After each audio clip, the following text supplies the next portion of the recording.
Hi, this is Eric Keller for Otoy, and in this video I'm going to show you how to set up rendering a multi-channel EXR using the Octane plugin for Maya. So I have my scene set up here and I'm ready to render, and I'm going to go into the render settings and set all of my quality settings where they need to be. Then I'm going to go down to the render passes section and I'm going to select whichever render passes I feel is necessary for my composition.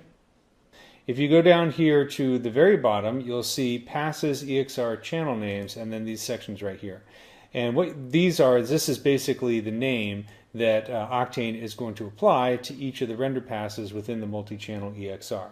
So you can leave these at the default, or if you wanted to, you could type in your own custom name. So if you wanted to call the diffuse channel something other than DIF, say you wanted to call it diffuse or whatever, you could just type that in there, and then when you render, you'll see it in your compositing program listed however you typed the name. So the next thing we want to do is let's go down to the additional section and make sure that tone mapped HDR is turned on, and you can choose whether you want to render 32-bit or 16-bit EXRs. I'm going to choose 32-bit. Also make sure that save composite EXR file is also checked.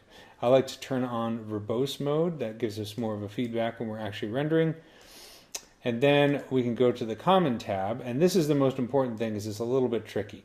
When you set up your options in the common tab, which means the resolution, frame rate, and camera, and so on, you also want to go up to the file name and choose either the TIFF16 or any of the 16-bit file formats, TIFF16, SGI16, or Maya 16. I know that sounds strange. It's just a problem with Maya not having a default option for rendering out EXRs. So this is kind of a workaround that the Octane plugin has come up with.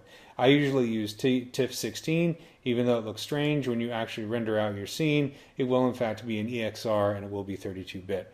So if we take a look here in Nuke, I have rendered out a short sequence here, just a kind of a quick camera pivot around the dragonfly model. And if I go into the channel names up here in the viewer in Nuke, you can see that I have the RGB, which is default.